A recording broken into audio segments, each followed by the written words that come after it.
How is it going, everyone? It's Johnny Beard here with a very special tribute episode of the Streamer Stories podcast. I'm joined by three of my favourite content creators who love Final Fantasy probably more than I do. Here they are.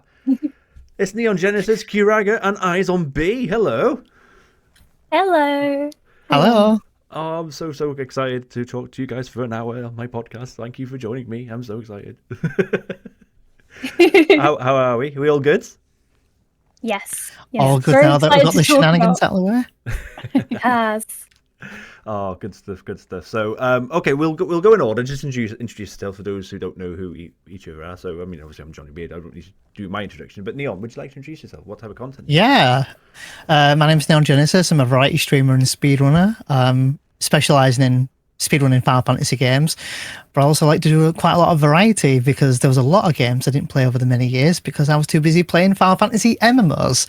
So because of that, I missed out on playing a lot of video games and a lot of well-known, series and games. So been dabbling into them as well. He's dripping in a bit of speedrunning. Amazing, amazing. And Eyes on B, would you like to introduce yourself? Yeah, sure. Hi, my name is Eyes on B. I have been a lifelong fan of the Final Fantasy series. I started streaming about 9 years ago. I started playing through every single one in a row just because I wanted to see how the series grew over time and what concepts carried on through it. Since then, I've kind of branched off, and as much as I love Final Fantasy, I now am trying to kind of clear my backlog and play a lot of the classics I missed as a child. So right now I'm working on the Breath of Fire series. Nice, nice. And Kiraga, would you like to introduce yourself? Yes. Hi. I'm Kiraga. I generally am a RPG streamer, so really, really obsessed with Final Fantasy to a scary degree. But kind of like B, I'm trying to work on going through some games that I maybe didn't get to play because obviously I didn't have a Nintendo as a child, so I didn't get to play quite a number of RPGs actually. And yeah, I'm just trying to get through that backlog, have fun, all that good stuff. Exciting, exciting. Oh, I love you all. You're all wonderful, wonderful streamers, and thanks so much for being here with me today. I'm just, yeah, can't wait to get started. Can't wait to get started. So, all right, we'll start from the beginning, guys. So, I mean, we've all got introductions into the Final Fantasy series at different points, I think, actually. So, we'll talk about that for starters. So, I'll start with Neon. So yeah, tell us about what is your first Final Fantasy game then, and what memories do you have with that experience? My first Final Fantasy game was Final Fantasy VII on the PlayStation 1. I don't know if it was the exact year the game came out, but it was around 1997 or so. Yeah, I can't remember, if it was at the end of 1997 when I got my PlayStation or the beginning, end or something. But I know I was around 10 or 11 years old.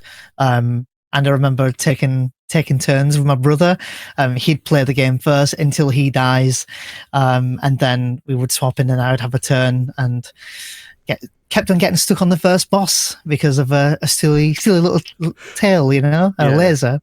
But we didn't have a memory card back then either, of course, for quite a while. So, we just had to get as far as we can.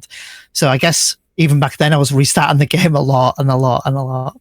But that was my memories of playing FF7, yeah.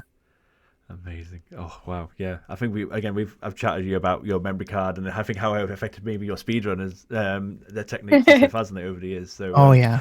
And I think, what about yourself? Where was your first entry into the series? So technically, I was introduced through Secret of Mana. Secret of Mana was the first game I ever really played. I played it co-op with my dad, and it was made by the same company. So I think because he liked Secret of Mana, he naturally introduced me to Final Fantasy IV, which was the 2 on the Super Nintendo. And I was 4 years old and I was playing through it. And I say it all the time that I feel like I became a strong reader because I was basically at such an early age trying to go and ask my mom and dad, hey, what's that say? If I didn't understand what it said, and we would talk about it. And that's something I'm trying to instill in my own kids now as well, because it works. You see their imagination kind of cook on certain things, and it's 4 has a very special place in my heart because of that. There's a lot of kids in that game, and so that to me always made me go, "They're just like me. I can be strong too." Oh, Relatable. that's so wholesome. Relatable. And Kiraga, what about yourself? My first Final Fantasy was Final Fantasy VIII, and it's still my favorite. I was introduced to it because my sister's boyfriend at the time, when she was a teenager, was clearing out a bunch of games, and he didn't really get on with Final Fantasy, so he gave me 7, 8, and 9. And this was a few years later, like when they'd already been released for a number of years. Yeah. So I looked at each of the covers and I was like, ooh, these front covers look so cool and so mysterious, because they don't really show much on the front, on the UK or European covers anyway.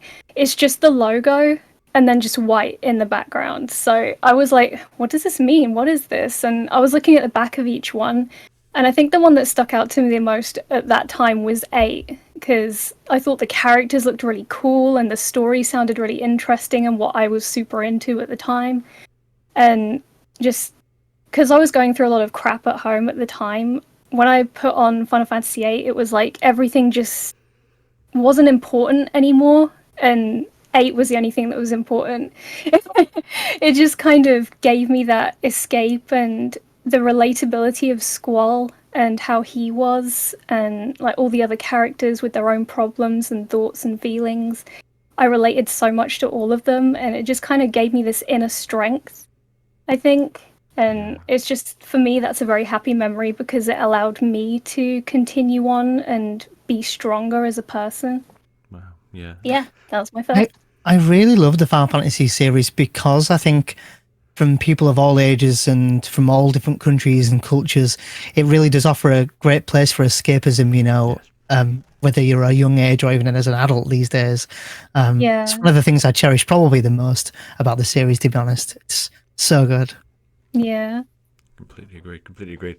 I remember talking to Kira about that experience on my on her podcast episode, and I still cannot believe that ex-boyfriend of your sister's just gave you. We talk about just trove of treasure. Yeah, Crazy. he was a typical dude, bro. He was more into like the racing and the GTA, like the macho man type games.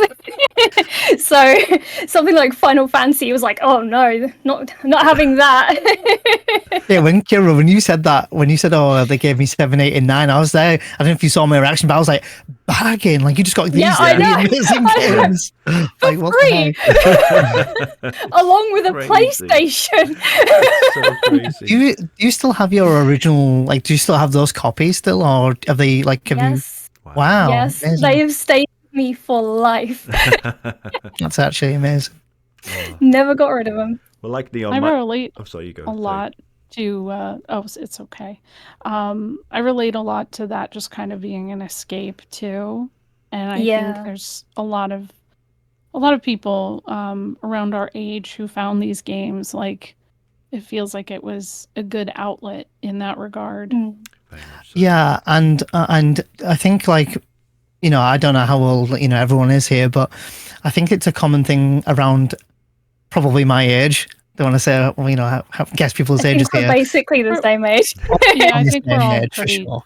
I think we're all pretty close. Yeah. I think it's a very common thing for around our age to have a place to escape like that, especially because, like, the times that the world was in at the time, you know, like late 90s to early 2000s, it was just the place to escape. And, you know, there was very minimal, if any, internet, mobile phone distractions and things. So we probably appreciated video games in a really different way back then. And kind of just to, like, bounce off what B said with, like, almost like learning how to read. I know I was like 10 or 11, but there was moments in like FF7 and 8 and 9 where if there was a certain word I wouldn't know, I'd have to say to my mum, you know, like, what is this word? Or, like, can you explain, like, you know, what meaning it is, or in what, like, context you can use it? And that's kind of like one of the, like, things that made me learn to read. So rather than actually being a reader, I was playing Final Fantasy games that kind of helped teach me to read. Yeah. You I know, think for me, they didn't teach me. Oh, sorry, Oh V. no, it's okay. I was just thinking when you said that though about like that era and escapism, and I don't know if you guys have noticed this as like longtime fans of the series, but it feels like its resurgence has come again through obviously remake and rebirth, the hype of that, but it feels like with the pandemic, so many more people have suddenly found the series and are kind of going Yeah. through their healing processes in life through the existence of these games again, which is really cool. Yeah. Yeah, I like a whole agree. new era of people coming in, and maybe even during like the lockdown and COVID, you know, the dreaded C word. Going through that, it being in isolation, literally for us, but maybe a lot of people felt so isolated that they had nothing to do, and so they were thinking like, "Oh, I'll try out the Final Fantasy series," and I think they've Yeah. found a home within that as well. Yeah. Yeah, for sure. I mean, Rebirth came out, Remake came out just as the pandemic started here in the UK, Yeah. didn't it? So I was going to book Was it time off April work for it. 2020? Yeah, so I was didn't I. need to, obviously. So, yeah, it was I mean, great. at the beginning, before I realized that COVID was like this huge, big thing, because I knew it was becoming a thing, I didn't think it would ever get to a point where like the whole world would just shut. But when they were like, my job would like panic over like the easiest of things back then. So I was like, oh, they're being silly. Like, you know, they've shut us down a little bit. I mean, yes, it's a bit, you know, getting a bit serious, but it's not that serious. How wrong I was, by the way. But when it was happening and Remake was coming out, and I was like, I remember thinking like, this is not happening. I was like, it's like the stars have aligned almost. Like Remake's coming out, and I'm off work, and I get to just stream it. But obviously, I then realized how bad it was getting, and it was a scary time. And I feel like, again, even streamers were feeling like really isolated. Some didn't even want to be streamers anymore because that's all they were doing was streaming every day. I think I'm one of the few people who didn't actually get any difference of feeling throughout the whole lockdown thing because I already have issues with going outside due to serious anxiety. So this is just me living my everyday life anyway, except it was enforced on me, not by choice. Yeah, probably didn't feel like it affected you too much. Yeah, I get what you mean. It really didn't. Goodness.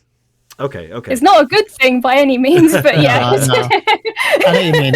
It's at least a positive thing that it didn't kind of like almost like mentally affect you in a drastic way. 'Cause it didn't highly affect your like, you know, your work schedule. It was or my going out norm or already, something. so I was kind of used to it. Right. God, I just can't believe that was 4 years ago. Oh, like, no, right? Oh, God. crazy. So, That's what's crazy. So, has everyone got like a favorite, like, or most underrated Final Fantasy game? Is there one game that you think gets just too much criticism, or you think it's not, Yes. in everyone's order of like games? We say should be far higher up in the list. I'm gonna pick on Eyes on B this time around. Have you got an underrated game?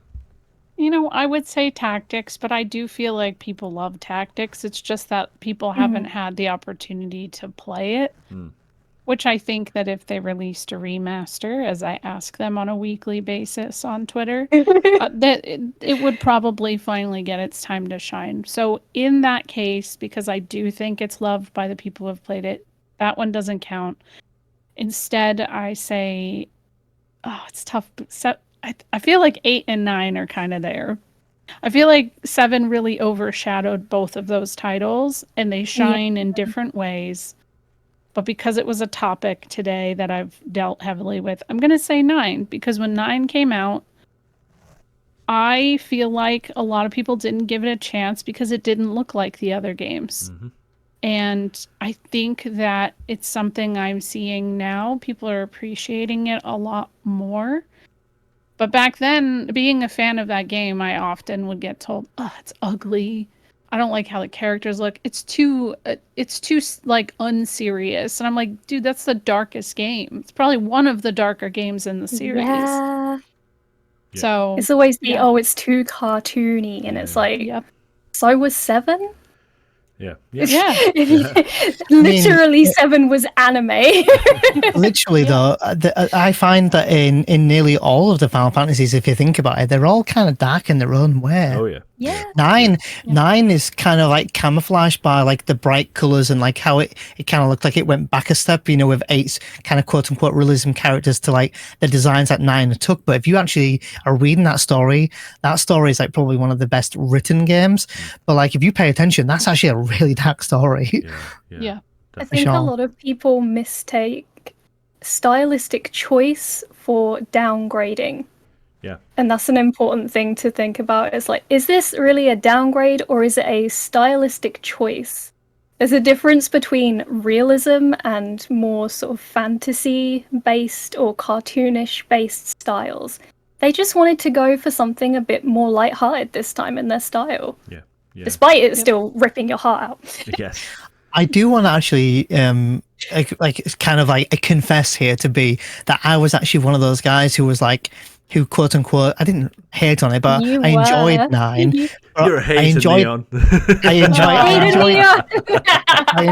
enjoyed 9, but I didn't like the kind of approach that they took with the art style. Yeah. And it kind of, like, I played it, enjoyed it, did what I could in the game as normal.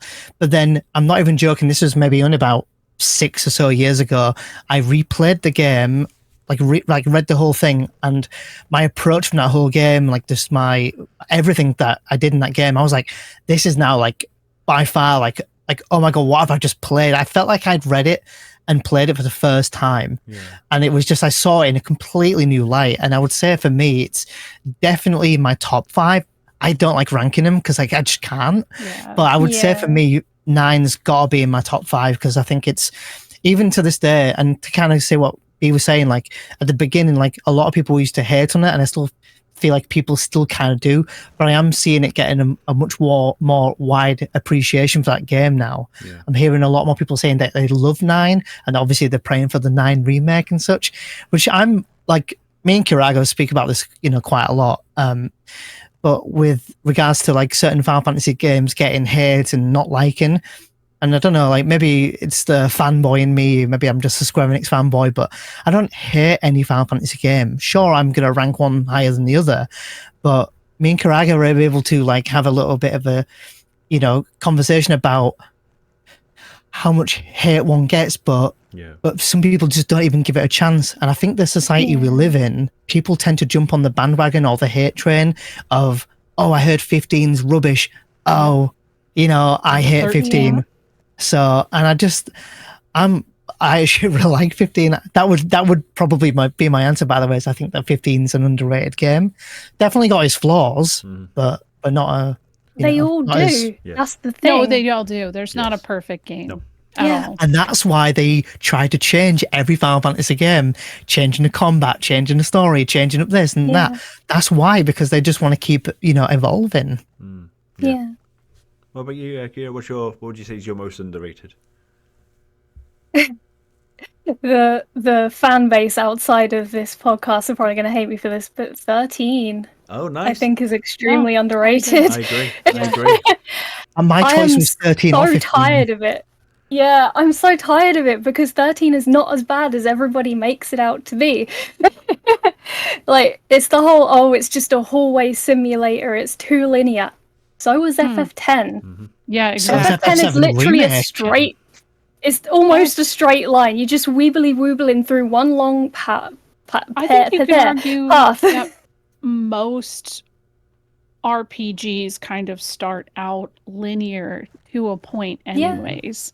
That's why I've never understood. I mean, there are things like 13 is definitely not my favorite, but when I played it after hearing years and years of hate, I was surprised because I was like, this really isn't that bad. And it gets better with the sequels too. So yeah, I agree. Yeah. I also think the people who, and maybe this is like a hot take here, but I think the people who hate on Hope as a character, I'm like, he's a young boy who just like, there is nothing wrong with Hope. He goes through like a bit of trauma at the beginning of the game. And I'm just like, I feel like for those people who were either streaming it or playing the game, that they didn't register that part or something. People don't humanize themselves with a character like that because they're a video game character, maybe. Yeah. But I think if you look at what they've been through, it's completely valid to be thinking and feeling the way that he's feeling in front of all this, looking for someone to blame for their He's loss. And such. 14. Oh, is that how old he is, by the way? 14. Mhm. How many 14-year-olds are Yeah. going to be emotionally mature enough to handle the situation he's going through? Yeah. Like, even adults don't necessarily handle that trauma particularly well. How do you expect a 14-year-old to do so? Very safe. Like, Yeah.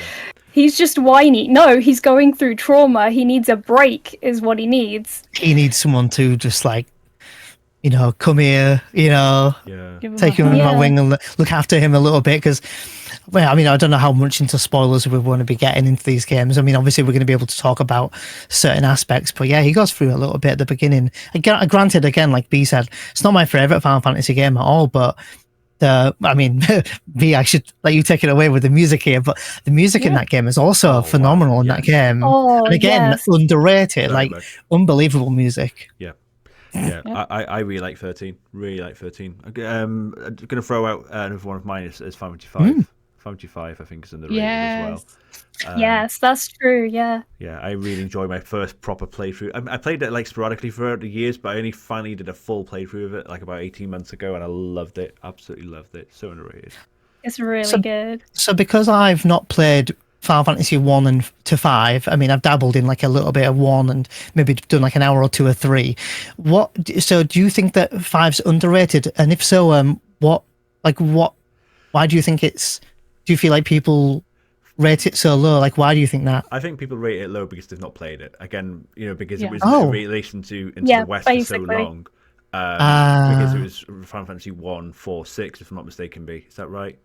And So in the we States. got because I don't know how it was in Europe, but I'm pretty sure it mirrors. We got 1, and then we got 4, which was labeled as 2, and we got 6 labeled as 3. Yeah. And then Mystic Quest. And then from Mystic Quest they jumped to 7, and then eventually released all of the games except for 3 on PS1.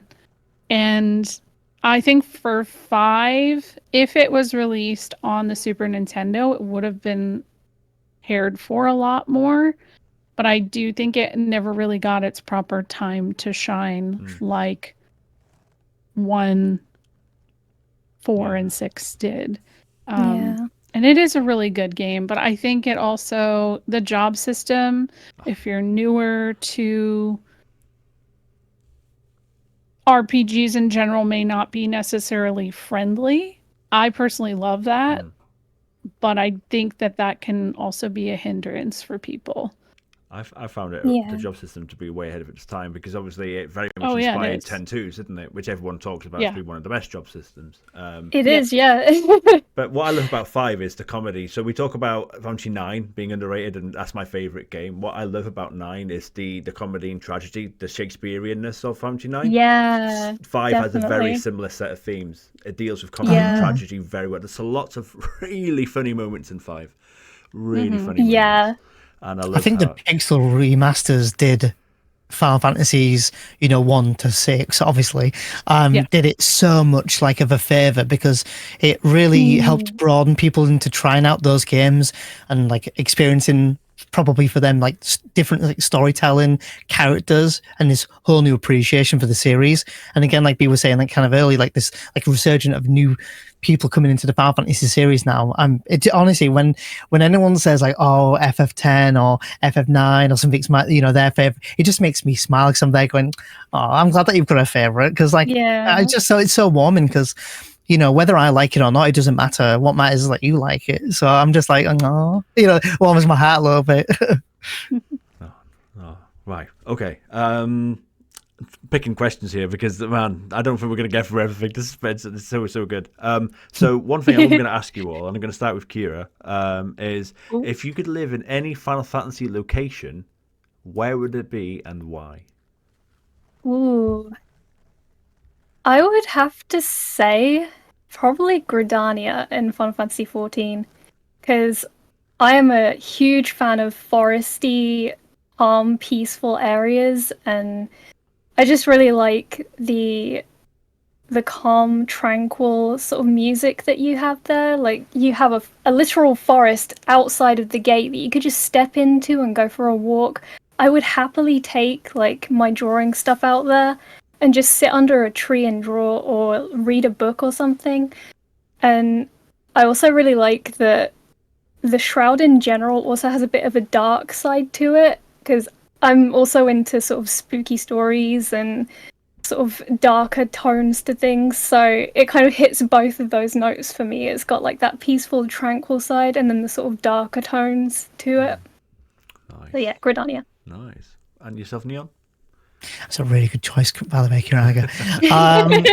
Well, I was tossing and turning between a few of them. Mine is probably most random because I hate cold, but there's something really peaceful about Icicle Inn in Final Fantasy VII, you know. Yeah. Just because of like, well, one, the music's probably a giveaway, but also, which I don't expect if I was living, I'd hear the music. But if I was there, like just the snow and the peace and the quietness, and I don't know, just something very like kind of solitude about it. I don't know. But if I wasn't choosing them, the other two choices were like either Kilika or Besaid from FF10, because again, like the green, the foresty, the nice very blue drastic, water. different choices. Yeah. Icy cold to beach I think that's hot. the UK, isn't it? Cold at one point. But no, yeah, that was for me anyway. But I did also, because I overthink things. I was there thinking, but man, does that mean like if I lived in Kilogrubber, does that mean like I'd be getting attacked by Sin like every like 10 years or something? Like, Oh no. Yeah, maybe not the best so choice. I'd enjoy those 10 years at the very least, right? Oh god. Oh my god. You could just move to one of the other choices that you had. I'll go after to the 10 Icicle years. Inn. Yeah. I'll go to Icicle Inn and make a snowman. Yeah. Things will be right. Don't worry about the weapons. Oh my god. What about yourself, B? So it's funny because I typically debate on Estogaza, which is kind of Icicle yeah. in E. Yeah. Good choice. Just because I like how it's exclusionary from like the rest of the world and chill, but in the same way, I definitively pick Fisherman's Horizon because I know that it's a heap of junk, but it's their society. Yeah. Their society and how it functions, and just like that's ideal to me. And it's just they're just like in permanent retirement phase, and that's just kind of the life I want to live. I feel like we're noticing. I feel like we're all noticing a vibe where maybe B, Kiraga, and myself need a bit of peace and quiet. And somewhere quiet. No one once chose Midgar or Balan Garden or anything, did we? Would anyone willingly choose to live in Midgar though? The slums is kind of peaceful in this one. No, it's not all. If you like till a plate falls on your head. Until you get thugged and robbed. Yeah, you either get a plate fall on your head, you get mugged by someone, or you get Mako poisoning. Hey, look, give me a week and I'll be wearing a black robe saying reunion, all right? Reunion! Oh man. I would go with, whenever I asked this question in the past to myself, I used to say Trino, but then society and politically it's really bad. Yeah, true. So I tend to say, the idea is nice. Yeah. There's permanent nighttime. I love the lake and all that stuff, and so much cards and stuff like that. But no. So I tend to say because Alexandria nowadays. I love Alexandria. It's a lovely. Alexandria is a nice choice. Yeah, I love. Yeah, I like a little bit of hustle and bustle, but not too much. That's why I probably wouldn't do like, I don't know, Esther or Lindblom or anything like that, or like the slums, like you said. I think Alexandria is quite a middle ground between hustle and bustle, but not too much. Yes, exactly. I just think like Alexandria, just the name, Alexandria is such a nice name. Yes. And like just the idea of this like place, there's something really like warming about it. I really love 9. I really love 9. It's such a great game. But I was there thinking I really love Alexandria. And I was like, I just love all of 9. Yes. So good. It's got this warmth to it that's really comforting and relaxing. Like I could happily nap to the sounds of FF9 in general. Just the ambience and the music. It's just it's good. It's interesting, even like in times of peril. That is still a comforting space, like immediately after. I'm not talking spoiler on that, but like after certain events in the game happen, it still immediately like bounces back and is just this like warm, safe place despite all of that. And that's always stood out to me. And even though Final Fantasy VII is like my personal favorite and one that probably holds the most nostalgic because it's the first one I played, 9 for some reason, there's something about 9 with, I don't know whether it's the type of like the way that they made the music, but it's so more nostalgic for me than it is for Seven's music. Not to say I don't like Seven's music, but 9's like world map theme is just beautiful. I'd die for that song. Yeah. It's so good. It's so relaxing. Oh man. Okay, I heard on the internet, and everything on the internet's true. We know that. That if you're a Final Fantasy fan, you can get personality traits depending on who your favorite Cid is. So I'm going to do a round robin of ask who's everyone's favorite Cid. Ooh. Neon, who's your favorite Cid? Oh, I don't know. This was one that I, just before we started this, I said to you that one of my answers was a bit hard. Oh, okay. And this one is definitely one of them where I'm not sure which one my favorite Cid is. I mean, the cop-out answers, I love them all, individually, but I don't know if I have a particular favorite. I guess because I'm goofy and silly, I think maybe I'm more like Cid from FF9.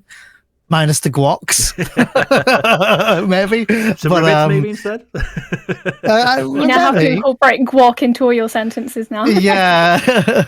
But no, I couldn't think, and I wanted to include 16 Cid because I really did like 16 Cid as well.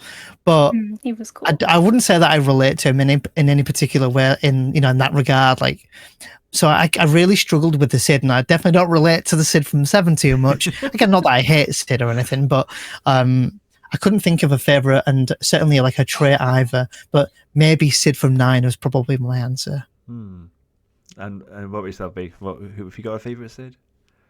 Thunder God Cid Orlando from Final Fantasy Tactics. He's OP. He's just cool as hell, and that's what my frog is named after, too. One of my frogs is named Thunder God Cid. So I love that. So that makes B I love OP your as frog. hell. Don't let, if I sick my frogs on you, you're probably not going to be okay. True. Yeah. I'll take a hit. And for I've seen your frogs as well, so Yeah, cool. Yeah, he's a beefy one specifically. He was named correctly. frogs. how long do frogs typically live for? I actually don't know. So those are white tree frogs, and they live 15 to 20 years. Wow. Yeah. That's such a long lifespan.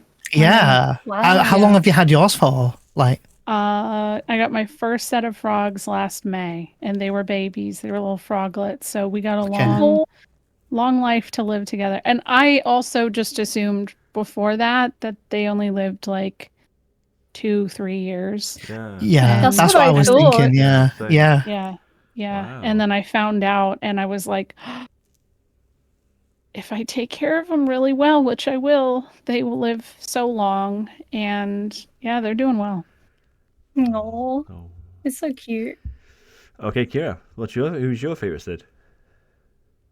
I don't know what this says about me, but Final Fantasy XIV Cid. Oh, okay. I knew it. I knew that was somebody had to say it because he is cool. He is cool.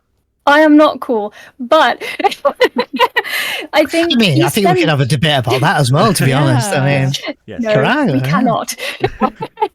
But no, I think you spend the longest time with Cid, like really sort of understanding who he is as a person. And I like that he kind of had that outsider perspective at first because he's sort of not sure how much to say because I don't want to spoil potentially anyone who wanted to play 14, but he's come from a different place and to another place that may not accept him very much. And I do relate to that.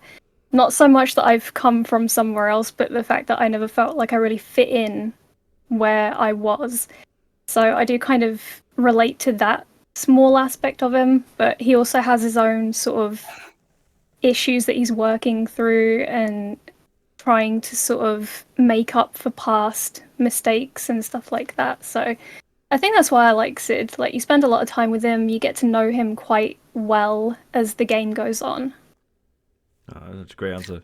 That's a good answer for Sid. I was thinking, I just was like, because again, my experience with Final Fantasy is like between 7 and 16, and even then with 13, it's like very brisk anyway. But I couldn't think of a Sid. I was like, I mean, I could think of a Sid, but I was like, but which one do I really like? I guess I feel indifferent about them all. I mean, I don't hate any of them by no means, but I don't adore and love any either, you know? Yeah, I get that. I think Sid from 7 specifically gets into a weird place too for people because of his portrayal. And I mean, I've had talks about this, like long talks about it, because I actually really do like him as a character too because of his faults. I think that they show that he's human. And I think that's just at the core of every Sid, is that they're never a perfect person. And I feel like of all of the characters in the series, since there's one in every game now, they are always usually like the most human out of every one, if that makes sense. I don't know. There's just something. Also, it's been a long-standing joke with me and a few other people that they all grill. They all would just be that guy you'd go and grill with. Yeah, outside on the patio, typical dad just like grilling up. Dad. Yeah. I can see that. yeah. I can actually see that. Yeah, like any of them. You think of a Sid now, and they're outside grilling right now. Yeah. I can see that on every single one of them easily. Yeah. I do kind of understand what B was saying about the Sid from FF7, and something I discovered like over the years of me, obsession with FF7 was the more I read FF7 and the older I got, the more I realized how badly translated that game really was. Like, it's not just like the classic of this guy are sick and stuff like this, and I'm trying to think there's another like clear as day one where the wording is just completely off. But I think I do wonder, and I guess we'll find out in either Rebirth or Part 3, how badly that it was translated and how maybe it'll be translated better, because it makes me wonder if the context of what we're reading it in different ways, because that's why I think Sid's either loved or hated in 7, because so many people either read it and think, oh, he's not meaning it like that, he's joking, or he's like this, but that's how they're reading it. But then other people are going, oh, he's this kind of person. I think people insert a weird headcanon to it too, because I've seen people say, oh, he does this and he does that. I'm like, that's never depicted in the game. Yeah, though. They never state that, do they? I know where you're going with that one. Yeah, but they jump to that conclusion straight away. Yeah. Mm-hmm. I do feel a bit sorry for that Sid, because he's like like in every Final Fantasy, there's typically a character that either someone hates on or never plays as, and I feel like Sid does get a lot of that. I mean, people also argue to say that they don't use Kate so much, but because of like his story arc. But I think Sid is also involved in that, and I feel like not involved with that, but I think Sid's on that same kind of pedestal of where people are like judging him already so harshly as well. But for the right reasons, of course, I understand. But I kind of hope that Remake, Rebirth, and Part 3, whatever they're going to do with Sid, like I hope they kind of tell his story better, maybe. Do him justice, be faithful to him, I guess, as well. I think for me, with my issue with Sid, it wasn't that I hated him or anything. Like I made jokes about it in the past, but not actually meant it. But I think for me, he made me nervous more than anything, because obviously the original FF7's translation wasn't great, and it didn't really show him as well as it probably could have, and some of the sort of verbally abusive aspects of him sort of made me anxious personally because of my own experiences of life. But I know that's because of my own experiences, and it's not the fault of the character that I'm feeling like that. So it's not like I think he's bad because he's verbally abusive. It's just like, yeah, that's not a great thing to do anyway, but it's more because I've had my own experiences that colour the way that I feel about Sid, but I want my mind to be changed as well. Like, I don't want to just go through it and think, oh, I hate him, that's it. Blah, blah, blah. Yeah, you don't want to be playing the game and going, yeah, I always hated you anyway. Yeah. I want to understand him more so that I have a better idea of him and I can adjust my opinion accordingly. Yeah. Yeah. I'm hoping think- Rebirth will do that. Yes. No, I think the thing is with me is that when I was younger, I don't think I knew what I was reading about him, Yes. like or the context of it until I was much older. Yeah. And then when I was much older, and I can understand what people are reading about him and going, no, he's this kind of person, he's that kind of person, and he did this, and his wife Shira. So his wife, by the way. Yeah. Like, and he kind of like states that as well, Oh, yeah. Anyway, but like, I definitely think he deserves a bit of a bit of love and care. I think I was saying this before Rebirth came out, and again, I've not even finished Rebirth myself yet, so I don't know what's gonna be involved in there. But I do think, I really hope they elaborate and do him justice. I really think he needs Me it. too. Basically. Me too. Me too. Yeah, pretty much said everything I was going to say. Because Sid from 7 is one of my favorite characters for pretty much everything you just said there, because of those layers. As a kid, I didn't understand what I was reading. I found it was funny, and then as time When goes you're a on, I'm kid, going, it's different. and there's hang on a Oh, minute. Oh, this is not so funny anymore as I'm getting into adulthood. Yeah. And Yeah. like I haven't got that far in Rebirth yet either. So we'll find out as time goes on. But yeah, because otherwise he's like your numbskulls and like Yes. the kind of comedy Yeah. aspect Yeah. of him. You kind of remember more. Well, when I was a kid, you sort of remembered that kind of thing. You're like, Yeah. oh, who's this kind of guy? Yeah. yeah, It's kind of like with Eight Irvine. Like the first time you get him, he comes across as like a large ladies' man. Yeah. But really, he, other than like He's the some opposite. cases, Yeah. isn't he just? Yeah. So I don't know what. He is I don't not know, a like, ladies' man. and they kind of do that with Zidane a little bit in 9, which fair enough, he is, or maybe going through a point where he was, but he slowly doesn't become one. Mildly successful. Yeah, ladies' yeah. Like he's trying to he chat has up a the barmaid and stuff. internal. He has internal Yeah. riz, Yes. but not Internal actual. riz. Yeah. he's a ladies' man. That's the perfect way to say it, actually. Internal riz. Yeah. Okay, right. This will be spicy. I'm looking forward to this one. So, can you all name your ultimate Final Fantasy IV classic lineup? And you only have to choose one character per game. So, I feel like I'm putting eyes on me on the spot here with this one. This is a loaded question. Are you ready? Does anyone in particular want to go first? Yeah, I'll do it. I got it. Oh, Sure. nice. Okay, Hey, B is prepared. let's go. It's I like it. it's Rydia, Ferris, Agrias, Beatrice. Nice. Oh, I like Beatrice those is- choices. Right, let's just shut this down. Let's Those just are go. good. And next question. That's it. Enough said, right? Pack up, go home, we're done. Okay. Do you want to elaborate on that, or is it just full stop? I Mic think drop. that they're just that's it. I mean, well, the nice Do thing you need is to explain those characters, really?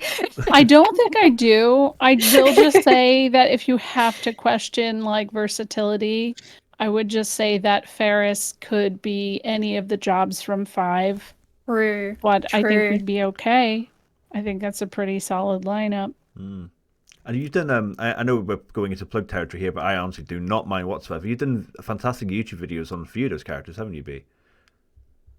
All of them. I was going to say, which it was all of them. Yeah. Wow, amazing. Yeah. Yeah, That's why those I videos. started with those characters because they were my favorite. Amazing. There we go. You sure checked And those Neon out. was in one of them too. Hey. On the Hell yeah. Yeah, no, Excellent those video. videos are really good. Yeah, Good. and I really love I like not just B, but like anyone who like deep dives and sort of analyzes a character, or even just talks about why they like a character. I love those videos because sometimes it shines a light on maybe an aspect of a character that I maybe didn't see or know, and it helps me like almost have a better appreciation for those characters. And so like those kind of videos for me, I can binge watch them. I'm like, Yeah. next video, please. Where is it? What do you mean you've not uploaded another one? Sorry, I haven't. What do you mean they It's take ages to make? they do. I will say I'm do. working on one for Final Fantasy VIII, but it's the women of Final Fantasy VIII, so it'll be a longer one. That's exciting. I'm excited for that one. A longer one, okay, perfect. Noted. Might be out by the time this podcast's out. So, Kiraga, yeah. Who's your 4 classic? How classic are we going? As long as it's one from each I think game. it's just Yeah. I think it's just any 4 Final Fantasy 4. characters. Yeah. Yeah. Okay. All Yeah, right, yeah, that's fine then. Skull, Terra, Yuna, and Kane. are my characters. That's also solid. Good selection. Yeah, solid variation, I think, but they're just characters that I felt I could relate to for various reasons, and I just think that they're cool. There we go. There's definitely already, when I'm listening to those choices from both of you two, I'm like, I need to play other Final Fantasy games because I need to know these characters now, you know? All I right, just Neil. really like Terra. I think she's cool. She is cool. She is. My choice is Auron, Tifa, Vivi, and Celeste. Oh, you know what? You're close to mine. It's like Choices, good Auron choices. because it's Auron, come on. And Tifa It's because Auron. she's badass. Vivi because best boy, and Celeste because I just really like Celeste. Yeah. I think she's a really great character. I don't know. I when I first played 6, there was like, I can't ever describe it. I kind of felt like protective over Terra, and for some reason later on a little bit of Celeste, and I don't know what that was for. It could be like, you know, trying not to go into spoiler territory a little bit with 6 and stuff, but with Terra, like, you know, the manipulation at the beginning of the game that they clearly state that she was going through. I just think that that's such an awful thing to go through, and I guess I was like, I'm definitely an empath. I do think, like, you know, of how that person would be feeling, and for some reason I think Celeste and Terra really are just interesting characters to me. I don't know why. I just got really protective over them. Yeah. So I had to They put a both go Celeste. I had through to put my girl similar in there. things Mhm. in that Yeah. aspect, like the manipulation, Yeah. as you were saying. Mhm. Yeah, my thought is three are the same as yours, Neon. So it's Orin, Vivi, Tifa, and I actually went with Vanille from 13. I really Yeah. like Vanille. Ooh. I think she's an underrated character. She gets, again, we talk about like Hope getting like bashed. Vanille gets bashed again for Yeah, she similar does. She reasons gets a lot in of terms crap. of like naivete, should we say? But underneath that, there's a really very difficult character that goes through a lot of stuff, and Yeah, you really feel for it if you yeah. actually play through that story properly. And yeah, and in terms of like buffing and all that stuff with your character's party, I think she'd be brilliant. So yeah, I think actually people get really hung need up to play on her 13. cheeriness. Yeah, they do, and like her like high pitched, like even when she runs, like sometimes she'll go, you know, she's like running, and I think that some She's people got the maybe anime girl find run. that more annoying, so they find that as a reason to not like her.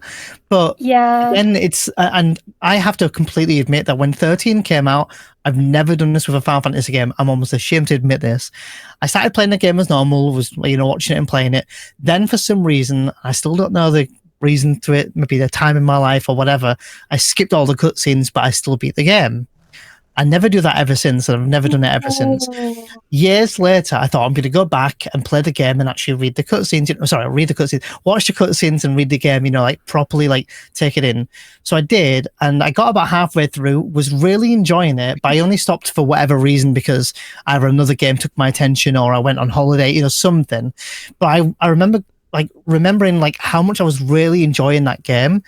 And on my first playthrough, I was like really not liking Snow, but then on my second playthrough, I kind of like really enjoyed Snow. I was like, I'm seeing him in a much more of a hero demeanor now. So I was like, anytime he was in the scene, I was like, yeah, there he is. Our hero's here to save the day. I don't know, but I definitely need to replay 13. So to this day, I still have not seen the full story of 13, if that makes sense. I've seen the ending. yeah. Good ending. It is. It's a good game. Really good game. I've thoroughly enjoyed that game. It's just not. Again, it's just not my my top favorite game. Yeah. Okay, right. I'm going to put you all in the director's seat now. So if you were directing Final Fantasy 17, because at the moment we know nothing about it, right? Unless someone's got any inside information that no one else knows. I wish. What would be the themes, battle mechanics, what directions? You know, what would you do with 17 if you were able to direct it? Kira, what would you say? I think I would want to bring back the job system again. Yes. Because I miss the job system. I want it back, please. I think I might also sort of bring back a bit of the humor from like sort of the more sort of fun humor from older games, because I think like the latest Final Fantasy 16 was very serious in tone. It was very sort of like, yeah, it had its humor moments, of course, like all of the games do, but I think it was more focused on a serious and dark tone. So I think I'd like to bring Final Fantasy back to a sort of a little more light-hearted tone, like bring back some of the fun, like the slapstick moments, or just the general silliness that we used to have and stuff like that. Yeah, definitely bring back the job system. I would love to see that brought to a modern console, just because I think there's so much variation you can have with it. Yeah. Like you could have the job system, but like certain jobs pair up well and have like collaborative attacks. Like if you, like for example, FF9, when you put Steiner and Vivi in the party, you could do the fire sword and stuff like that. If you had a job system where you could collaborate two jobs and have them do an extra interesting attack, you know, stuff like that, I think would be really cool. That is What was the last Final Fantasy game that had a job system like that? You know, like where a character's dedicated to, I know 9 is, like, you know, with Vivi being a black mage and... Yeah. When was the last, what was the last Final job Fantasy? system? I can't remember. I legit want to say it's 9, but it can't be. I know 13 had like 12? Commando and Yeah. kind of 12. Zodiac Age, Zodiac kind Age, of. Yeah. Yeah, I want I to did say like that. Zodiac Age. Well, Stranger in because- Paradise as well. Yeah, true. Mm. True, yeah. I was trying to think of like, because I wasn't sure if we were going for like main numbered title Yeah, Final yeah. Fantasies or any of the spin-off stuff. So I was like, which one? Yeah. Yeah. Do we just mean That's a good answer, though. everything or? Because kind of, I know this might also be like a future question or something, but to kind of bounce off what Kiraga said there with like, if they did a game where they had like a job-based system, I'd still like them to try a turn-based game again. Yeah. I mean, I know Square Enix is still making those games, you know, Octopath Traveler and stuff like this, but you know, in terms of Final Fantasy, division, though. Yeah, so it has yeah. like a different vibe. I mean, Yeah. the thing is they could bring Team Asano on to actually take on a Final Fantasy, and I feel That like they would be could do it. interesting. I with think so too. Bravely Default and Octopath. Like, people respect and love those games. I think that they have high potential. Yeah, I think so. What about yourself then, Neil? What themes or battle mechanics, or what would you do if you were director? I think if there was a theme, I mean, I feel like there's a theme in all Final Fantasies that have this in some way or form, but like loss, love, and like with 9's existential, if I can say that word, crisis, I think I like that they dabble in this because I think it's relatable to us. You know, we all go through loss, we all go through love at some point in some way or form, and I think we all do question our existence at times. So I'd like them to kind of go into that again. And I don't know if another Final Fantasy's done the existential crisis theme since 9, because I know like 9 they definitely heavily talk about this quite a lot. So I'd like them to dabble on that kind of theme. In terms of battle mechanics, I personally love the way the remake and rebirth combat system is. I feel like it's because Final Fantasy are trying to evolve but kind of keep it, you know, its core the same. I feel like 7 have an ATB and an action as well, you know, tailoring to the new and the old audience. Yeah. I feel like they're hitting the nail on the head. 16 was fun in its way, but I love that they've still incorporated in the 7 rebirth and 7 remake the ATB system. So I'd like them to do that. Yeah. But there is a part of me, as I was just bouncing off what Kiraga said, is that I'd love to see, like, if they did 8, I'd love them to do it in the style of 7 remake and 7 rebirth. But if they did an FF9 remake, I really want them to do turn-based. And I kind of want them to keep the art style the same. And what Kiraga was saying as well is like having more humorous moments in, because 16's dark and gritty tones and the seriousness was all good and everything. And I think 7 Rebirth has really balanced that quite well so far with like the humor and stuff. But I definitely think that you need a bit more light-hearted stuff in there as well. So my answer's 3 ways, I suppose, there, but Yeah. that's what I would do. But then again, who's this Neon guy? You know, why is he directing a video game? So there's a reason why he streams, because he can't make video games. Same. And B, what about yourself? I agree with both of you on just like gameplay style choices and stuff. I think for me, I want to see them start writing women better. I talk about this a lot. That's why the Women of Final Fantasy series exists, because it's very clear that men have been writing women. And even in 16, I wasn't very excited on those characters. I will give it grace until I see how things go with the DLC. But I just, it's always, there's so many characters that have so much potential and are absolutely iconic, but a lot of times just kind of are only known for their visual existence.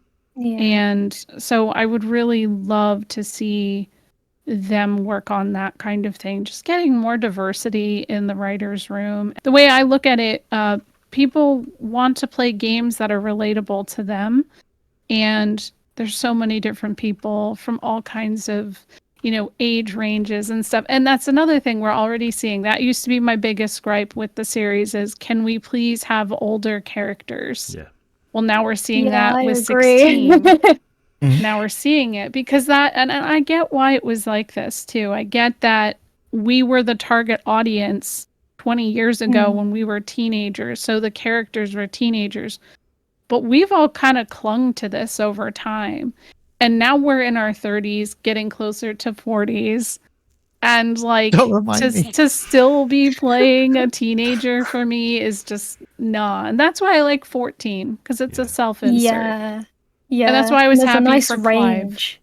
Clive. Yeah. I'm really glad you brought that up, actually, because I never even thought about it that way. But if you think about me playing Final Fantasy since FF7, I've been literally playing a 17 to 21-year-old for how many years? Yeah. Think about it. And it's true. I mean, I can't even think off the top of my head how old Lightning is, for example, from 13. But I think she's 21, 22. Oh, so around the same age. 21, 22. Yep. So she was actually around the same age I was when the game released. So. And where I think it's important that they've had Final Fantasy games with a younger character, like maybe Squall trying to figure out who he is and, growing up and all this kind of stuff and development he needs to go through. It also, I think, if they focus on more of an older character, I mean, I guess Clive, they kind of did several different ages, I suppose, but they didn't dabble into as much of that as they could have done and probably should have done. But I think that they could tell a story and it could probably help us, because I think that, Final Fantasy need to know that it helps us grow as people as well, because we can almost learn from these people. But there's stories that they could tell from an older perspective, from probably more serious or maybe even just similar stuff that you go through as an adult. I think it's a theme that needs to be touched on. And I didn't even think about that until you mentioned that. So I'm really seeing things differently a little bit now. Yeah. Someone should shine the light. I think without even spoilers at all in it, how they are handling Barrett's story in Rebirth is miles better. And that's coming from someone who, I'm a parent now, and as I've been replaying FF7 all of these years, as a parent, I used to look a certain way at Barrett. And now as I am playing through Rebirth, I'm like, okay, no, my opinion has shifted again.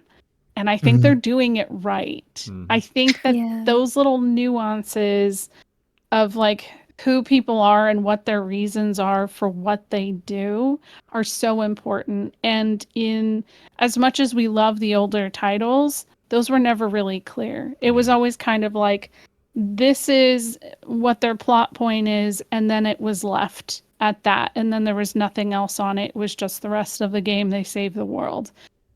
I like that they kind of delve deeper into those things now. And I hope that they keep doing that, because that's what people like. We're all older now. Even people who are younger want that kind of thing, because it is a reflection into ourselves in a lot of ways. And I mean, that's the big thing for me. If I'm going to keep playing, I'll always try it out. But if the characters are shallow and don't have depth, I'm probably not going to be too into it anymore. Yeah, you'll finish it, but shelf it and probably not look at that game for a while. Yeah. I do think exactly what you just said there, B, though. and maybe because I'm, recency biased here, but the way that they've done Barrett in Rebirth, holy moly. And I don't mean just between like his story, but like his relationship with like Marlene. But like I'm watching streamers like, Max Dude and stuff like Maximilian Dude. I'm watching him and he's like tearing up at scenes because, he's reflecting on himself and now as a father, because he's obviously grown up with these games as well, but now reflecting in a different way where he's able to see what Barrett sees being a father. And the amount of times he's like, I think I've watched him a few times and he's been legit like wiping his tears and like crying, and I love that. And that even when that character arc is done, they've done that like backstory. I love that they drip that back into the story in areas like, even when it's not, the light's not on him, he'll still bring it up, and there might be like a side quest and they'll bring up something about his daughter or something, and you just. I love There's it so one much. specific side quest that I was in tears over, and it wasn't one I think anybody would think about, but it's him talking about his child growing up and letting her go, and that's the day my daughter turned 2, and I'm like all excited because the music's all hype, like we're all talking about this song and this side quest, but at the core of why it's so great is because like he is doing this self-reflection and it's so relatable, and I started crying because I was like, oh my god, I think about these things all the time too. And like I think that's something a lot of parents would think about, is the passage of time and like what their kids are going to be like when they're older, like how long they've got to sort of have them as their babies until they start like being more adult and their own person, stuff like that. It's not even that. It's the fact that at one point, like, at one point, B was a kid. At one point, B was growing up with this game. And then yet later on, like, B's playing this game now and listening to what Barrett's saying and reflecting on that and able to relate to a completely different whole aspect now. Yeah. And again, like, just like, I am like, yeah, exactly. And I think that was a powerful thing as well. Nostalgia is a powerful drug.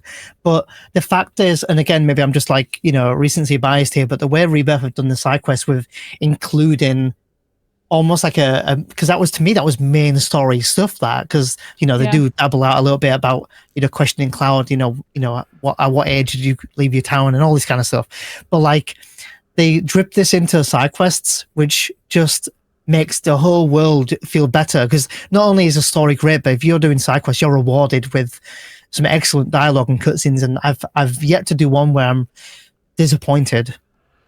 Let's just say I'm playing through Rebirth now with my kids, and we're getting to that point, and I'm expecting to be a hot mess for it again. I have a feeling. I just know they already love the song, so I'm like, oh man.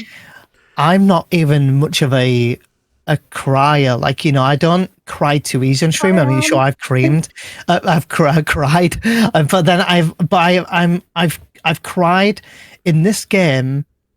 Probably some of it's nostalgia, but like I've cried so much in this game, not all for, sad reasons or bad reasons. Some of it for really good reasons as well. Like, so one of them was just because I heard a soundtrack playing and I was just like, and I just couldn't stop. This game, my God, like I'm going to make a video on it, I think, because I need to, or even several videos on it, because I need to get my thoughts out about, how great this game is. It really, like, they've done it really well. I really hope that whatever they do moving forward with another Final Fantasy game, that they, they're looking for Rebirth for not necessarily do it again, but different game, but just to take inspiration from it, because they've done a lot of things right in this. I do wonder if it's possible for them to ever recreate this feeling that all of us have. Like, I mean, 7 wasn't always my favorite, but I mean, replaying it and reliving my childhood is a whole thing. And I see this conversation behind, like, is what is really making us feel good for us, is that it's nostalgia? Would it be as good if it weren't for the fact that it's a remake? I don't know where I stand on that yet. I honestly have just been enjoying it for what it's worth. And, I think it's a great game on its own, even if it leans into nostalgia. Like, I feel like that's just such a weird, I don't know. It's a Great. discourse I keep seeing, but I think over time is when you see the nostalgia. I'm seeing it happen with 13. It's been 15 years. I have this like theory Don't say that every 15 years games that people hate on start to go away. Yeah. I like that because it happened with 12. 12 is much more respected than it was. It's the same with 9. 9 and it was once it hit that 15-year mark, I saw people start to kind of like shift their opinion on it. So it'll probably happen to 15. It'll happen like I think people just gotta let it cook, you know? But Yeah. I do not know that I'll ever feel so deeply about the games that I played as a kid. Yeah. I don't know. I mean, it's hard to say. Yeah, kind of like what you were kind of saying there, be like when I'm playing Rebirth, it's so easy for me to be blinded by nostalgia, because there's nostalgia there, even if it is a remake or a rehash or retelling. But also, like, I'm trying to look at it from a non-biased point of view with like, is this a good video game? Like, forget that it's Final Fantasy VII. If this was like any other Final Fantasy game or even a non-Final Fantasy game, with what they've done, is it a good game? Yeah. Is the world they've built incredible? Is the story really good?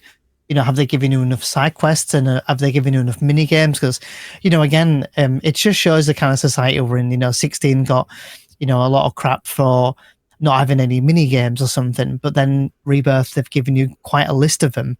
Granted, so it might be too many for some, but a lot of them are optional, and not too many are enforced into a story where it's tedious, or like it's not like you're trying to get 0 seconds on the Chocobo race in FF10. So it's nothing like really challenging or super hard or frustrating either. So I try to look at all those, and I try to think like, is that good? And I think it's really good. But again, I've not finished the story yet myself, but and I don't know who was cooking and what when they were doing that soundtrack, but I don't know. They need to be reported for how good that is, because that is crazy. Yes, agreed. Oh, okay. Goodness me, guys. Where has the time gone? I don't know if we should have to go. I was going to try and squeeze 2 questions, but I'm scared to. I'm scared to. Shall we go for it, or one more? We can. I'm good for time if you're good for time. Okay, right, okay. Second last question then. Okay. We're going to start with you, Kira. Do you have any favorite streams of playing the Final Fantasy games? Have you any streaming memories? Yeah. Honestly, my entire experience of streaming FF9 was probably my favorite, because I don't know, I feel like this phrase is going around a lot because Neon said it earlier. There's just something about 9. There's just something about it. I know. It's great. There's just something about it. Like, my whole experience of it was just fun, because so many fans of 9 came in and they were just like expressing their love for the game. People who didn't have an experience of 9 were coming in and saying like, oh, this is actually really cool. And it's just got such a relaxing, cozy vibe. Like, you don't feel like the game is overly difficult or you're going to struggle too much. Like, it's quite a easy game, I think, to get into. And it's just, I don't know, there's just something about 9. It's really fun. And it was fun to voice act the characters as well, especially when I got to Conde Petty. And you had the dwarves. Rally ho! You were oddly really good at doing that, because when I was doing my playthrough, I remember joking with you saying, I need to give you a call so you can read this dialogue for me. But I, just like Kiraga said, there's something about 9 that you just want to put on your green hoodie, your green frog hoodie, and just cozy up and play that game. It is a really magical game, that game. Yeah. If you can't say rally ho, you can't enter Conde Petty. That's a good answer, though. Rally ho. Great. Oh man. And Neon, what about yourself? What were your favorite streams? probably one of my most unique streams and probably crazy streams that I really like. I definitely cannot forget this anytime soon. Was I played Final Fantasy VII Remake on a steering wheel. Oh my god, yeah. So I actually had it like set up. I had like a pedal camera, you know, so you could see my pedals for going, you know, go forward and go backwards. We had a feed stream. I did kind of, yeah. People did say It was that. kind of a feat stream, yeah. Yeah, it kind of was. I thought it was a good idea until chat spoke, and then I went, "This is not a good idea." Yeah, we don't do that. It brings in strange people. I had some like incentives, like, you know, I was like, 10 subs and I'll do the next chapter on hard mode. The entire playthrough was done on hard mode, so I was like on the steering wheel, like, and I'm talking like I was like turning and doing Hell House. Like, it's just been one of the best like moments. It was really like annoying to set up, and who knows with Rebirth, but I definitely like that's one of my fondest memories so far. Streaming. We also for sure. cannot forget the time that he tried to steal the fairy flute in FF9. Oh The no! fairy flute in FF9. I was counting how many steal attempts it took me to steal it, and I don't know if you know, Johnny, but it's a really really low drop rate. Yes. Wasn't it like 830 attempts or something crazy like that? 534. Was it? I thought it was like 800 and something. And it took me 3.5 hours. Oh my god! And I was just trying to stay alive, and I was stealing. And I remember, like, I was like going like to London the next day. I started to like travel from my town to London the next day, and I remember thinking like, oh, it's, you know, it's like 10:30 now. You know, I'm 2.5 hours in, and now come on. And then it was about 11:30, and I was like, oh my god, we finally got it. And then because my parents were in bed, I was kind of like, you know, like the quietest celebration ever. We all went nuts. But Kiraga was like the only mod who was like, I'll be awake for it, I'm staying up. All the other mods had to peace out, it was getting late, or they had to go from work. That. I was like, no. Kiraga was like, no, I'm here. But yeah, that was another. My favorite for Kiraga was when they did their FF7 OG playthrough last year. Like, everyone was loving it. That was fun. That was so really fun. Of course, I'm going to choose FF7, but of course. But no, that in particular one, I just really loved it because you read all the dialogue out. You're really good at, like, you know, voice acting, really immersive. I don't know, it was just really good. What about yourself, B? I'm sure you got loads because you played pretty much them all, haven't you? Yeah, but I think the best for me was when I played the Barrett mod of Final Fantasy VII. Oh my god! I love playing modded playthroughs, but there's this mod, and it was just like it always kept getting brought up to me. They're like, B, have you heard of this? And I was like, yeah, I've heard of it. And so I just finally decided, okay, well, we just beat, because I played FF7 probably like 5 times in a row that year. I decided, okay, we're going to do it. We're going to play it. We're going to put the Barrett mod on. It turns everything into Barrett. Everything. The materia. Absolutely amazing. It's so incredibly cursed, but it's so beautiful at the same time. It is. Yeah. Just it's like the Titus Laugh mod. If you could think of something not looking like Barrett, it was Barrett. Like, everything was Barrett. Yeah. And I don't think I've laughed as hard as I did during that period of time. And I don't think even playing it again I could experience it in the same way. It was just so funny though. So didn't they do an update with it? They did. Yeah, they did. They heard a lot of the things I said weren't Barrett ties. Not enough Barrett. And they went no.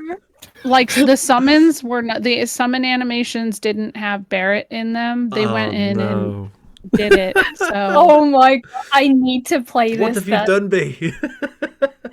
I'm glad. You're like 4 out of 5 Barrett's not enough Barrett. I think I remember hearing something about them, because I think I found out about you, B, around the time that you'd just got done with it, or you were in the middle of it, or like maybe I saw some post from you on Twitter about it or something, or maybe you like did a screenshot and you were saying something, but I remember something about that, and then hearing about that some of the summons didn't have Barrett's face on it or something, and that and I remember hearing that they were looking at doing that, so they obviously took your feedback. He did.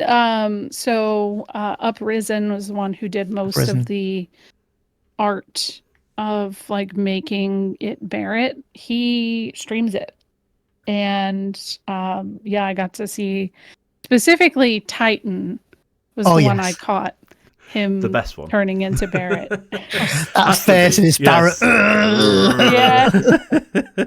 Amazing. I need to play this mod so Yeah, badly. I don't know about this mod's existence. I'm gonna have to play it. I play it on April Fool's Day. I've only seen it being played by other people. I've not actually had the time to sit down and play it myself. my God. But it's like the I- rando as well, the one Oh, that God. randomizes everything. Yeah. I need to try that. It's on my list of things to try. When I Yeah. played the Barrett mod, because I speedrun the game and because we take all of our characters down to one letter, it was quite common that when you're trying to input to get to one letter, that you sometimes miss the A from Barrett's name, so you end up calling him Bat in speedruns by mistake. So because I'm, have 50-50 with the speedrun community, when we went into the Barrett mod, we were naming everything Bar something. Like every character was That's Bar what I- this, Bar that, Bar Vincent. Yeah, that's what we did. Except Dareth. Tifa was Beefa. Oh, We yes. kept it, we That's- kept it short. That's perfect. That's yeah. canon. Yes. But yeah, it was like Baroud, Yeah. Bread 13. I think we named our cloud Beloud. Yeah, that's a good one. Yeah. Goofy. Oh my god. Boofy. Yeah. Oh, I can't remember what we called him, but I think I didn't complete the mod, but I got really deep in the game. But I remember like the chat were just having a great time with it, and it was so silly. And the story's still the same, so apart from the character's names Beloud and stuff, but it was still funny to play. It's a lot of like if you're just looking at playing through Final Fantasy in a different way, why not? It feels like a fresh experience because you're like, okay, how is this gonna look? Like that's kind of what every single moment felt like. How is this going to look? And so I always like finding ways to find or to play things that I enjoy and love in a new light. That's why I do a lot of randomizers and mods and stuff. And Like the flower going through the Yes. chest. I was going to mention Yes. that. Yeah. that was the other one. Yeah. So once we did the Barrett mod, once it came to PC, the remake came to PC, I had my mods compile a list of things that they wanted to see get modded into the game. They gave it to my husband, and my husband would mod the game every time I would sit down. So I would not my know. God. Oh my what god, we're that's going Actually amazing. amazing. Yeah, That and so now a lot of so other good. people are doing that too. So I'm like really, and again, it just makes it a fresh experience. There's so many cool mods out there. I'm excited. There's Talking definitely about going to be a frog mod for Rebirth, no doubt in my mind. I mean, there's already the rings that can turn you into a frog, right? Yeah, yeah. Oh, and they actually have a combo Yeah. and everything. Like it's crazy. We need this. Yeah. I tell Yeah. you something with the Final Fantasy VII Rando, which Kiragi you definitely need to do. Johnny, will. is it okay to swear on here? Yes, of course you can. Yeah. Okay, good, because I don't know if B knows, but I played the FF7 randomizer. Kirago already knows where I'm going with this. I We're do. fighting. We were fighting one of the bosses. It's like because again I'm a speedrun community person, right? I go into a fight. It's Kariyama. He's like one of the most cliche boss fights in FF7, where everyone knows that he can just kill your run. And his move is to do a lapis laser on you. Now, FF7 randomizer, the randomize item like bosses' names, down to like bosses' moves, what items and weapons you pick up at any point. I believe Motorball was called Fuckwig, so FUCKWIG. We all lost it. We thought it was brilliant. Cloud had the animation of doing like Bloodfest, which is a Yuffie limit break, and he was like bopping all over. It looked awesome. Got to Kariyama, and Kariyama does his laser move on me, and the name of that move is called Cock. Just wow. Not even kidding. It's just straight up Cock. And there's a clip of me that got over 1,000 views. I don't know how you go Twitch viral, with a clip, but mine kind of went mini viral. Like speedrunners now have it as a chat command, and it's just me going. Like, because I was reading out all the moves and I was just like, cock! And then I lost it. I'll have to, like, if anyone wants to see it, let me know. I'll send you it. But it is madness. And I think in one of my test runs of doing the rando, you jump off the train, you pick up the potions.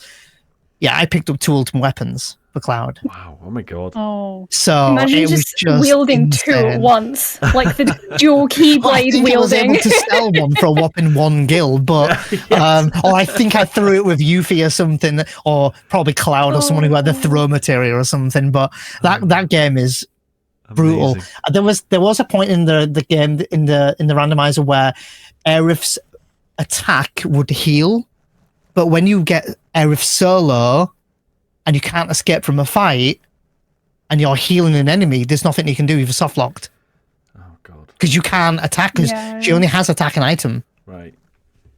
Oh man. So if you're attacking, you're only healing the enemy. Save off and So then... you've got to be like, save often and be prepared for because you're not going to know who does what. Mm-hmm. So yeah, fun times.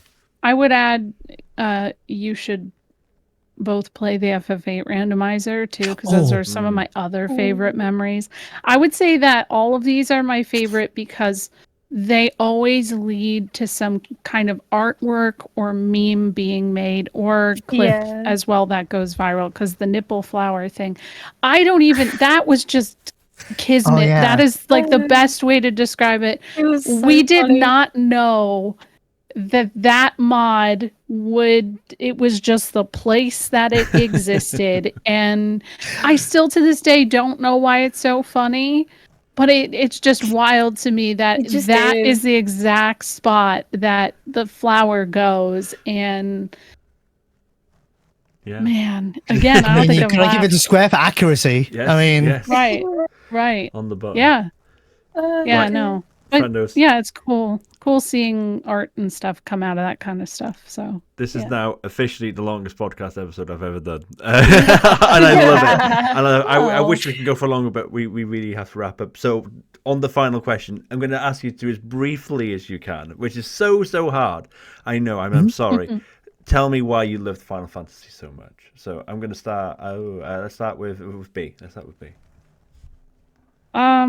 It's just had such a large impact on my life. I have met some of the most important people of my life because of my love for this game, and it got me through really tough times in life. Like, I met my husband through the FF9 speedrunning community on Twitch, and, now I have a family. And that was all just because, we liked the game, and we hung out, and we got to know each other, and then the next thing I know, it's almost 8 years later and 3 kids, It's just one of those magic things, and I feel like the love of this game really helps people come together over something, even people you wouldn't think naturally would. And it helps us heal through tough times. And I don't know, it's amazing how it can unite people when it's just a piece of media, essentially. Amazing. And Kira, what about yourself? Some of the similar points that B made, like the fact that it is such a community-driven franchise, like people come together from all different walks of life, and there's always a Final Fantasy that will grip someone somehow. Like, there's so much variety, there's so many different themes. You can always relate to somebody in a Final Fantasy game. There is always someone there who is similar to you, or you've been through something like them. And it's like coming home at the end of a kind of stressful or bad day and getting a hug. That's what Final Fantasy is like. It's like a really nice, warm hug at the end of the day that you just really needed and that you hope to come home to every day. Amazing. Wow. Neon, can you top that? I don't know if you can. Yeah. Again, similar points for what being Kiraga said. I think like the power it's had on me is it's shaped me who I am. I've learned values from each of the characters that has made me for a better person. It's taught me a lot of things, even down to like maybe reading and adding up things, when you're doing you see how much damage is off your health. When I was like 10, I was like, oh, I've taken 100 damage. Okay, how much, just adding up the damage, and I could, I can do one potion now. But overall, Roman I think numerals. yeah, well, yeah, that too. But like the stories they tell, the characters we meet, the escapism the game offers in any of the games, and I just can't see a world for me without being a part of Final Fantasy in some way. I think it'll be in my blood till I die. I think. Oh wow, amazing. Well, I don't know what to say. It's just I just love that. That was amazing. What about you, Johnny? What about me? Yeah, what about you? The same. Yeah. Really the same. Honestly, again, lots of you said there, Neon. I relate to. Like it shaped me through my adolescence a lot. I was quite late coming into playing video games, so I started playing when I was about 9, and then discovered Final Fantasy when I was about 11. So yeah, Fantasy VII I grew up with in my adolescence, and then 8 and 9 kind of in my mid-teens. So yeah, very much I relate to what you said there. I learned a lot, but like again, reading, wasn't a big reader of of books. Helped me with reading, maths, like you said as well, and just getting sucked into a world like Kira said about a warm hug. I relate to that. That's how I felt after I used to get bullied a lot in school, so I used to come home and that was my hug. So, Same. yeah. Yeah. I pretty much everything you guys said. So what a magical game, to be bullied at, at school or outside of school or wherever, then coming home and just going in a room and just escaping and being these heroes in whatever capacity they are to you. Yeah, totally. Final Fantasy is magic. It is. It's even cooler now to have this like online space to have these conversations and nerd out together as well. Like because literally the people we meet. Yes. Right. Yeah. Yeah. Because I didn't always meet a lot of people as a kid that liked this either. And so it felt rare. And so now to have this ability to like talk at length about a lot of the things that I experienced and played as a kid and relive it again with people is just an amazing experience in general. And you get to see other sides of things too, from different people's perspectives. They can show you a different side of a character you might not have thought about until they said it. I think the same thing. Like, I think I was just going to say the exact same thing as what Kiraga said, with like being able to meet people who have different perspectives on the game that will allow you to see maybe characters that you didn't see in a specific way. And I think from this, maybe I should be saying this live on stream, but Kiraga, like, I think since I've met you, like the amount of like times you've been able to change my perspective of something that I maybe didn't see or open my eyes to certain parts of characters or games, that's been a huge impact, not even just in Final Fantasy, but just in other games as well. Your ability that you've done that is something I really cherish. Thank you. Right. Okay, let's wrap up then. That was incredible. Where can we find you? Well, can you tell us where we can find you all, Dion? Where are your socials? Yeah, I'm on Twitch, neon_genesis_. I'm on like Twitter, similar name, might be like 87 in my name or something. YouTube, same name, Neon Genesis. They're the ones I mostly use, and I'm on Instagram and stuff. Yeah. Amazing. Eyes on B? Eyes on B on TikTok, Twitch, YouTube, and Twitter. And Kiraga? I'm Kiraga with 3 underscores, because Kior3 and Kiraga in one go. On Twitch and Twitter. On YouTube, I am Kiraga VODs, because I just upload my VODs there so people can see them at any point. Perfect. Wow. I want to do it again, but I can't. So I know you guys can't either. So, but that was amazing. Thanks so much for your time, guys, and thanks everyone. Thank you for having me. Thanks for having us. Yeah. Yeah. Thank you. Hope you guys enjoyed it. Much love, everyone. Take care. Bye bye.